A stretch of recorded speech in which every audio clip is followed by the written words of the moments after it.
I know you're in the crowd. It's even good to see you again. And it's really cool to be called Bobo again. That was my nickname, and it's great to hear it again. I saw some people that had some of my old sticks here. Can you hold those up, or does anybody have one? I think I realized why I only scored 15 goals. Makes me feel real old.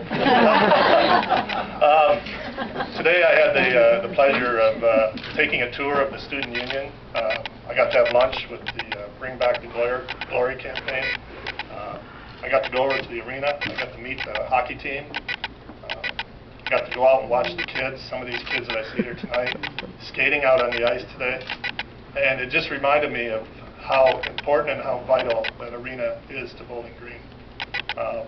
You know, on my drive here last night, I think I was in the same snowstorm that Gary was in. I was flooded with a lot of memories, and the first one that came to mind was the blizzard of '77. I know many of you remember that. I felt I was driving in it last night. On top of that, you know, walking across campus, and the howling wind and the biting cold, trying to make it to class. And then walking across campus in the springtime, you know, when all the girls came out of hiding. The ice show, the great ice shows that were put on at the arena with a young Scott Hamilton out there. The people lined up hours before a hockey game in the freezing cold just to get a good seat in the arena. The bleacher creatures. Are they still here? No. The bleacher creatures, I mean, incredible. And just the, you know, the tremendous atmosphere that was in that building. And I know we can get that back, and I know we will get that back with all the hard work that I've seen with the committee, President Cartwright, all you people. Bowling Green hockey is going to come back. This week we celebrated our 30th anniversary with America on Ice.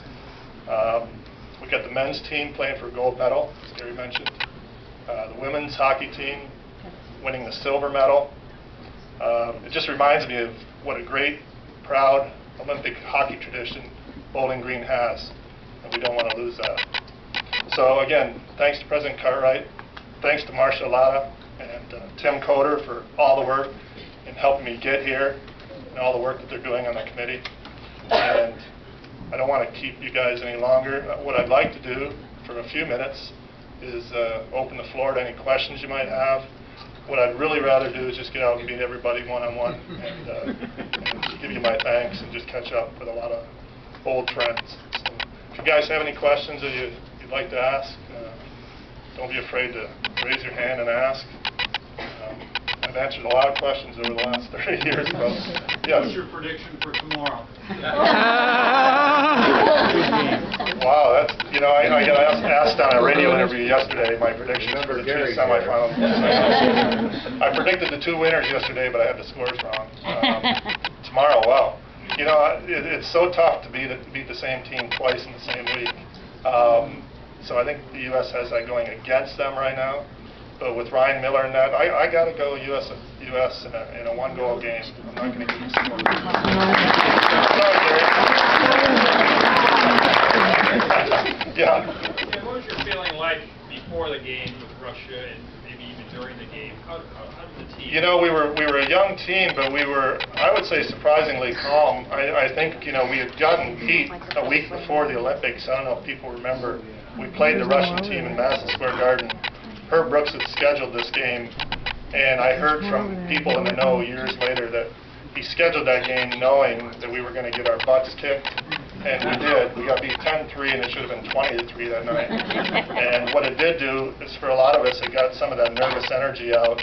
I had played them once before in the '78 World Championships, but a lot of the guys had never played against that team. So this was a team that we had watched on TV destroy other teams, beat the NHL All-Star teams. And so when we played them in Madison Square Garden, we got that out. And I think we were playing good hockey through the tournament, and we felt good about ourselves. And then really to come out of the first period tied 2-2 was huge for us. We weren't blown out. We weren't looking at a 3 or 4 goal deficit. So once that happened, you know, we were in pretty good shape. Yeah. What was your worst and your favorite memory of Coach Rose? Well, everybody remembers, and the first question I get asked about the movie is the scene where he skates us in the dark. That was true. You know, we were in Norway, went over, played a 2-game series against the Norway national team we should have beaten. First game, we end up tying them 3-3. Herbie stops us from going off, lines us up at both ends of the ice, and we do the Herbies, which were the punishment drills. And we did those, and fans were leaving the building. Some saw that we were skating again, so they stuck around. They got tired of watching us after about a half hour and left. And then the rink manager got tired, and he turned the lights off and gone. So we were out there for over an hour skating. And I don't know if that's my worst memory, but the best memory, wow, I don't know. You know, the speech, he gave the greatest motivational speech I've ever heard. They recreated that in the movie, but you know, you were born to be a player. You were meant to be here at this time. This moment is yours. And in typical Herb Brooks fashion, 2 days later against Finland, going for the gold medal, he told us that if we lose that game, we're going to take it to our graves. Which was true. So, and you know, we were down 2-1 going into the third period against Finland, and came back.